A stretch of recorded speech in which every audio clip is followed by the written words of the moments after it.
Oh my goodness gracious. Come on. Good morning, Come everyone. on. Good morning. Welcome to the morning stretch. So glad you could join us. This is one big crazy mess of people here. I'm Tricia Sloma, along with Kyrstyn Glover, the producer of this madness, and Matt Engelbrecht. Hello. You have been one busy guy, Matt Engelbrecht. I'm still in a suit. I know. I I'm still noticed in my that. suit and tie. Normally you change, and you're this guy that comes in and like I get t-shirt and like 10 minutes looks like you rolled out of bed. I didn't know we were minutes dressing up today. to decompress after the morning show, and then it's into this.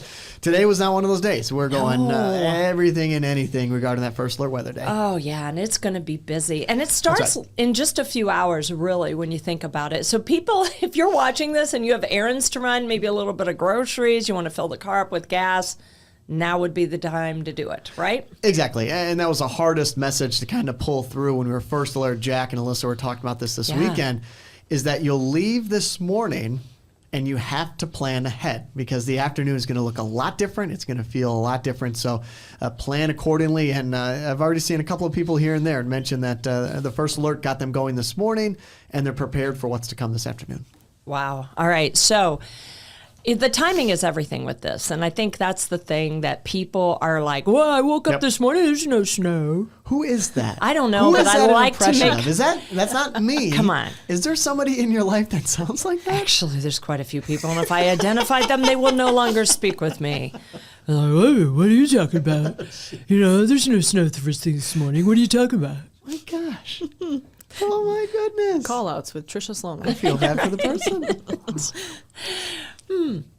But yeah, there's no snow right now. This That's is your right. turn to talk. No, sorry. Yeah, you see on your screen there, all of that blue is snow. And the one thing that we have going for us is that the forecast that we've been mentioning is all snow. You get to Fort Wayne, you get parts of central, southern Indiana. They're going to be looking at more of a cold rain. But the freezing line that gives us all our gray hairs in the First Alert Weather Center, that is to our south today. Okay, and here's the cool thing. This is snow. It's going to be coming down. It's going to be that heavy stuff that's going to be the kind that you could build a snowman, make snow angels and, snowballs. But what about drifting? Well, so the heavy snow aspect, we're expecting about 4 inches. That's what I've been telling people. That's kind of what we've been looking at, between about 4 inches, give or take a few. But it's the heavy snow. It's the kind that is going to take a little bit extra effort. The first couple of inches of snow is going to feel a lot heavier than the snow we've had this season, which was very light. It was very dry, so you can almost use a snowblower, or not a snowblower, yeah, you're going to hear blower. that. Right. Use a leaf blower to clear it. This is going to take a little extra effort. And it was one of the things that we have been pushing, is that to take it slow if you're going to be doing some shoveling, because it is going to take a little bit more weight. Yeah, maybe a heart attack snow. You hate to say that, right? But That's right. It is the heavy stuff that you need to be mindful. And it is Heart Month. So, folks, be careful. Again, this is going to be a very busy time. If you need to cancel your business, maybe let school out early, our website is the place where you're going to find that information. Kyrstyn, we were already hearing from people this morning. Yeah, a couple preschools, I believe, were closing early. Like a couple businesses that deal with children and transportation of children. They're like, hey, we're letting you out early just to plan ahead and keeping people off the road. So that might be the case. That list may actually grow. And sometimes we see that, don't we, Matt? Brain Train. Brain Train was the one. You mentioned it on air, and I had to think. Do you think I could remember what that was? And the Family Children's Center. And the Family Children's Center was the other one. The brain. Yeah. And tomorrow, so I'm expecting possibility of school delays for Thursday. Why not? I got it right here. Thursday morning, we're not expecting snow to come down, but we got to make sure that we get the roads back under control for that morning commute. Make it one band. And this is something I mentioned in the morning show as well. Yeah. About 3 weeks ago, we had a similar situation. It was a Tuesday. System snow came to an end, and then we had a line that was kind of lake enhanced move through. That's showing up here as well. So ooh, the 1-2 punch. I see what you're doing. It was just enough. Just enough that if you get caught for about 20 minutes on the roads, you have to deal with what came down today or what comes down today. and an extra maybe half an inch. All right. Well, we know so many people are, careful. Hopefully they are careful. This month is Heart Month. We talked about shoveling. Be careful. Give yourself breaks if you're out there shoveling in the snow. This is when heart attacks are on the rise in this kind of weather. But we have been very mindful to be reporting on these kind of stories and what to do in the case of any kind of heart symptoms. Know your numbers, be heart aware. And Kyrstyn, we had a really cool story this week that has a local connection. Yeah, we do. We've got Darren Stillson here today with us. Yes, let's bring him in. Hey, Darren! Darren! Hello. Darren, I got it. Well, let's make sure we get him on here. There. I think we can hear you now. Say hi. Hello, can you guys hear me? Yes, we Yes. sure can. We can. Good job, Tricia. Yes, we can. We're in business. Darren, we ran your story. WTHR did an amazing story about you, and I'm going to pull up some video if we can. I'm going to see if I can see this. What's really cool is your story aired on WTHR, and I'm going to run that right now, a little bit of the video of your interview with WTHR. This is when you went to work a couple of years ago. This is in 2023. And this is a day that you normally would work from home, but you went to work, you were meeting with your boss, and you suddenly collapsed. And coworkers stepped into place and used an AED to save your life. And you're 31 years old now. What was really cool is your mom reached out to me, Tanya, and she said, hey, I hope you know he is a Westview grad. He is a 2012 grad from Westview, lives in Topeka, grew up in Topeka, I should say, but you live in Indianapolis now. So we're so glad you could join us on the morning stretch. Thank you for being here. Yes, thank you guys so much for having me. I watched your guys' story yesterday. I thought it was great. I love being able to see the around everything. So yeah, it's been quite the last 24 hours, 48 hours since the story ran. Have you heard from a lot of people? I have quite a bit. A lot of people that I haven't heard from in quite some time. The surprising ones have been the stories that people have reached out to me that they've had something similar happen to them. And I was talking with my wife last night. It's, I don't know anyone else that went through what I went through. They don't release you from the hospital and say, all right, here's your pamphlet and here's how you live and here's all the people you need to go talk to. It's just kind of go be free. So hearing the reach out from other people that have had similar type of stories, I've got a couple meetings already set up with a few people to talk through of, maybe we can figure out why this happened to us. Yeah. Let's take you back to that day, because you are a young and healthy guy, and what we learned from the story is that there were no abnormalities found. So take us back to that day and what exactly happened. Yeah, so I'll even take you back a little bit further than that. I had dealt with a little bit of vertigo for about 4 months before this happened. So it started off, I remember going out to dinner one night and I had a little bit of an earache and I didn't really think much of it. Thought that maybe I was just getting sick. And the vertigo started happening about a day later. This was probably in April or May. So tried to get a couple things checked out. I went to my primary care. I went to the ER at one point, went to an ENT to get checked out. No one really suspected anything with my heart, but they couldn't figure out anything else that was going on. I had no other symptoms besides just feeling a little dizzy, just not really feeling myself, just something felt off, but couldn't really figure it out. So fast forward to August 23rd, going to the office that day, and I did not feel well. It was a day that I should have been working at home, but we had a meeting that was in the office that day. I wasn't a part of the meeting, so I was the only one that was on my floor. I was by myself pretty much all morning. So from about 8 to noon. But you didn't feel well. What do you mean you didn't feel well? The vertigo symptoms weren't well. I felt very dizzy. I just felt very spacey. I couldn't focus on anything that I was doing. It almost felt like I was on a cruise ship and I was kind of bouncing back and forth, but I'm just sitting in an office chair. Wow. So noon comes around and the meeting finishes and I go into my boss's office, just kind of have a little bit of a debrief. And at that point, the lights went out after about 5 minutes. So fortunately, I was in with Matt. He was able to catch me there as I started to go unconscious. And that's when everything got pretty real. Wow. Wow. Yeah, that is So you were just experiencing vertigo. You weren't. You didn't have any other heart symptoms. No, nothing at all. No one had suspected my heart.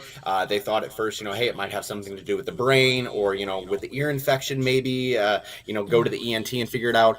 My next step was actually to go to a neurologist. And I had an appointment scheduled for the very next week and wasn't ever able to make that appointment. But Yeah. Well, and AEDs were something that your company has made a point to enhance workplaces, enhance school systems with. You have one, on that floor? Who was it that jumped into action? Yeah, so we had an AED. It was actually, I was on the third floor and the AED was on the second floor. So it was a quick, easy, run to be able to go get it. It was Mark Koski, who is the chief marketing officer of the NFHS. So he was in the meeting that day and was able to, he kind of heard the screams from everybody coming up. His first thought was, I've got to grab this AED off the wall. I'm going to turn it on and I'm going to run upstairs. And you know what? If I don't need the AED because it's something else, then I don't need it. But the training over so many years of going through and just, having an emergency action plan that no matter what, I'm going to grab this AED. I'm going to turn it on. I'm going to run up the stairs. And that's what in turn saved my life and why I'm talking to you guys today. Yeah. And how when it comes to training, you said the AED was on a different floor. How important is it for people to know where the closest AED is in these kind of situations? Yeah. That's really everything. I mean, just knowing where it is. If you don't know where it is, you're not going to be able to help in that matter. I've talked with a lot of people, and especially Matt had mentioned that, when someone goes down, and if you're in a public setting, everybody's going to run to that person. Don't run to the person, run to the AED. Everyone else will run to the person. But if you are aware and you know that, hey, I'm at Target and I saw the AED out of my corner of the eye and something happens, be the person that goes to run the AED, not the person that runs to the person. Because if they don't need you, they don't need you. But if they do need it, be the person that has it. Yeah. Wow. Well said. Well, I'm hoping you could explain how easy it is to operate one of these devices because I didn't realize how easy it is because in this scenario, if somebody was having an event like this, I wouldn't know what to do. I wouldn't even think of going to that machine. They look complicated. Yes, they look they do. complicated. And let's just say intimidating too, because you're strapping things onto a person that could deliver a shock and everything else. I mean, it is kind of intimidating. I would be scared that I would make things worse somehow. Right. Absolutely. So, and I didn't even realize this really until a few days ago when we were doing the interview with WTHR. Just I had never, gone and opened it up and pushed the button to see what happens. But it's really as simple as that. Mark was able to grab the machine. He pushed the button and then it gave the prompts of exactly what to do. It's, hey, check out the patient, make sure that they're not breathing, remove the patient's shirt, make sure to apply it. And a little diagram popped up of like where exactly you're supposed to apply it on the chest. And it will analyze the patient. It tells you exactly what it's doing. And then it say, okay, start chest compressions in 3, 2, 1. And it kind of keeps with the pace, the staying alive, you're giving the compressions. Gosh, yeah. And after 30 seconds or so, it's okay, hands off, assessing patient. It ran for a few seconds and it's, hey, they're still not breathing. They need to be shocked. And so it's everybody clear, shocking patient in 3, 2, 1, and it goes. Meanwhile, someone's called 911, and you got to think that there are other measures that are going to be taking place.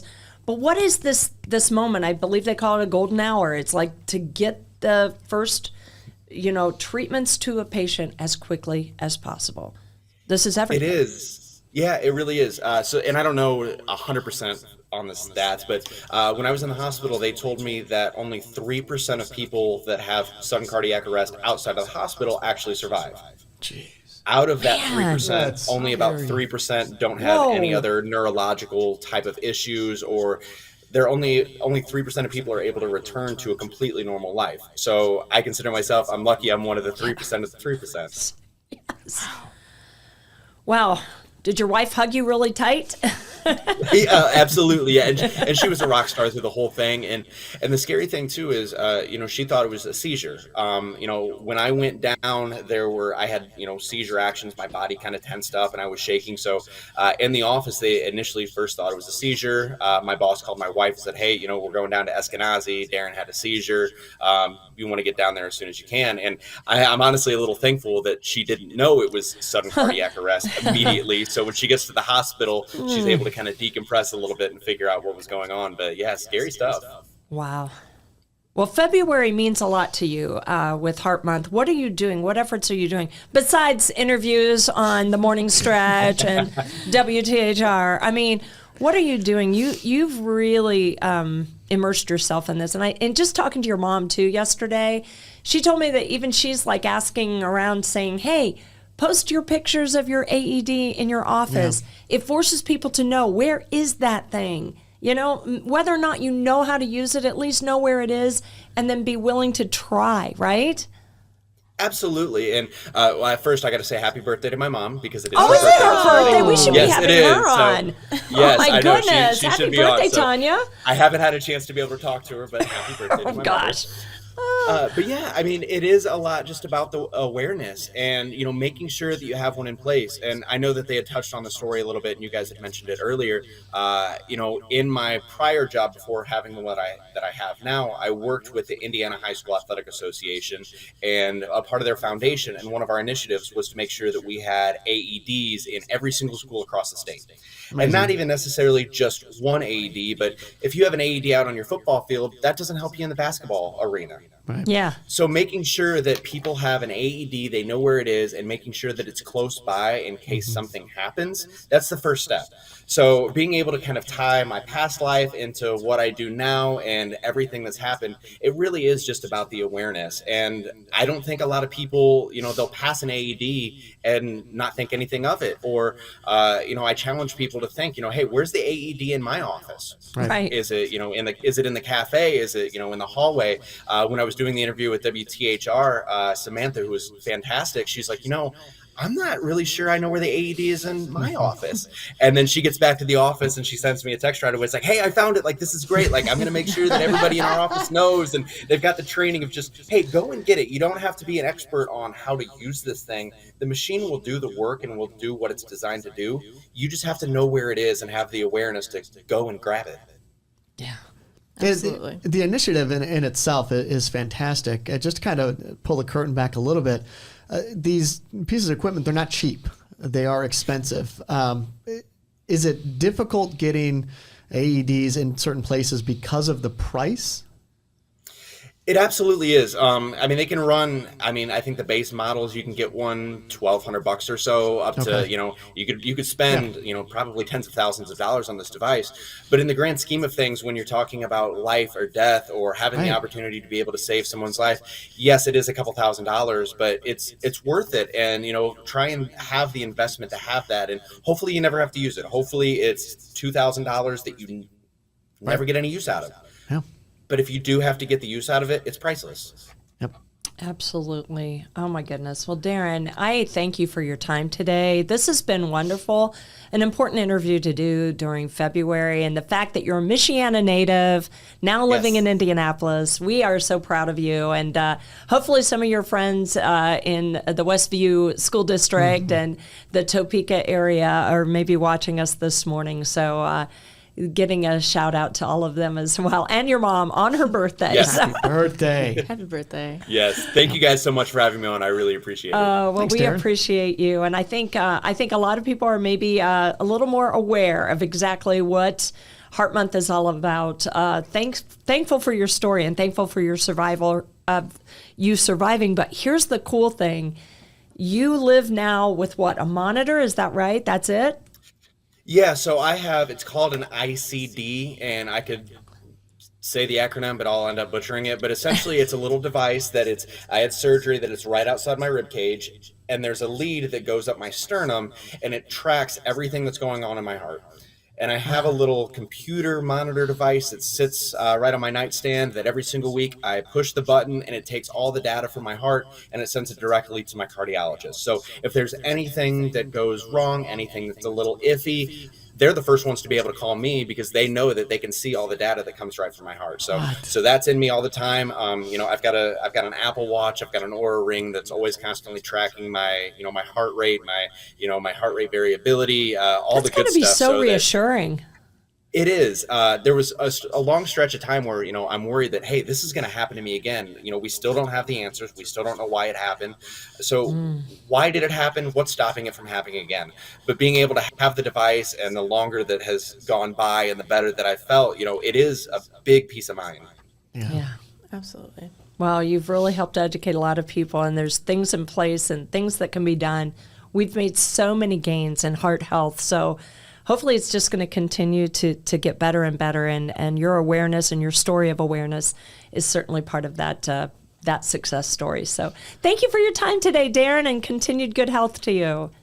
Yes, absolutely. Will do. Thank you guys so much for having me. All right. Thanks, Take Darren. care. All right. Bye-bye. Bye. What a guy. It's so good to hear from him. That could have been 2 hours long. I- I could have sat there and listened to Darren for about 2 hours just describe, because there's so much about his initial initiative regarding high school sports came Yeah. full circle to him using one of the pieces of equipment that he was set out to get into different schools. It's amazing. Yeah. And I'm glad, Kyrstyn, you asked the question. I think a lot of people, because it's so intimidating, these machines, you just think, oh, I'm not going to strap that on somebody. It's asking me to take the shirt off of somebody and put this on. But Right. Well, I mean, you think I saw them in my high schools growing up. And Yeah. if something were to happen and there were no adults around, I think the first thing those kids are thinking is like, oh, like just like what you're saying. Like, I don't want to do that. But, if it's a matter of life and death, you just do it. And I think in the moment, every kid's going to do it. Yeah. And So imagine when I went so. through CPR training, the trainer made sure to remind us that this isn't like Hollywood where you're taking a car battery and you're that kind of thing. You got to step back. That machine, when we were going through CPR training, which I encourage everybody to do every couple of years, we used the machine, and it gives you a sense of how easy it is, but just the steps to complete. And when you're in that high adrenaline situation, it's very important that you're getting very clear, concise instructions, and that the machine does And that. staying calm is a big part of that. And I got to confess something. I almost flunked our CPR here at work last year. That does not give me a lot of confidence, No. Tricia. Now, hear what That I is- did. It's actually kind of funny. I got through the whole training process. I can do CPR. I am very good. I will crush your ribs, sir. Oh. I can do it. Because they Fine. they say that's All part of right. it. You're back really in. doing it right, you can get right at it. You're So back in. anyway, it's the part where you dial 911.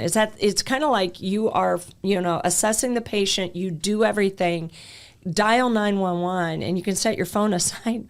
But I actually called 911 during the training, and they didn't want me to. Oh. And I'm like was testing my phone out, and the next thing you know, it's like they had to send somebody to the station. It got that far. Got that It far. got that Well, because then I far. hung up right away, and I was one of those hang-ups. You don't do that. And then they call you back, and then they make sure you're not under duress and distress and everything else. And Wow. So you didn't fail because you were bad at it. You failed because you actually followed through with it. and again, technology escaped me. You got the interview on. Yeah. Darren was great. Hey, we have Wednesday's Child tonight. Before we go, I want to point out we have Brian. We're going to be featuring him tonight just before 6, so tune in. He is a 14-year-old kid, and Grant Me Hope sent us this story. He loves animals. They had him at the Lansing Zoo for this video, but he loves pets, and he wants to take care of them, and he wants siblings. He wants a family really bad, and he is just a bright kid, loves math. So keep that in mind. We've got that story coming up tonight just before 6. So Wednesday's Child, something we do. And of course, you can see all of our stories online at WNDU.com. Can you show us the website? WNDU.com. Actually, I can't. Can you? Nope. No, you can't. Well, wait. Maybe I can. Might Let as me well try see. it. Let's see if I you can gonna phone a do friend? this. Phone a friend. Because yesterday. Friends, this is our website. Nope.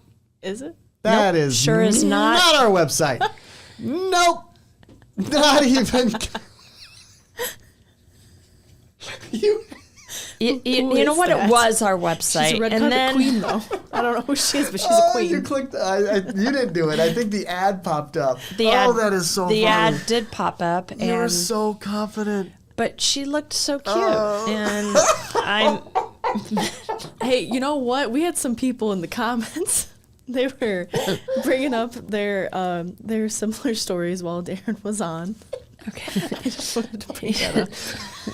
Do you want to see this person? She looks good. That's not her website. Do you want to remove ads? We can move up and down. See? Killing me here. They look great, don't they? That's so funny. That's not our website. I love this New Year's resolution. This is. So it's much only February better. 12th. It's only the 12th. I want to hear what Kyrstyn has to say. What are they saying? Hey, it was when Darren was on. What did they say? Miss Lisa, she brought up the snowstorm and how she had to go to the hospital in South Bend on Valentine's Day in 1991. And she was born 2 days later, and then she had to stay longer until they moved the snow out. So it was a big storm. And then her husband had a similar story with a heart attack at work, and he had squeezing pains. Ooh. And his husband's company had the same thing, and one of his employees helped save him too. Oh, that's fantastic. AED is saving lives. So know your numbers. It is Heart Month. Get things checked out, Yep. Just be safe out there, folks. And again, be careful tonight shoveling snow. Right, Matt? That's right. Yeah, it's going to be some heavy snow, and then we have another system this weekend. First alerting you to as well. All right, that's going to do it for our morning stretch. So glad you could join us. Thanks for being a part of this, and we'll see you tomorrow for the morning stretch. We promise. We promise.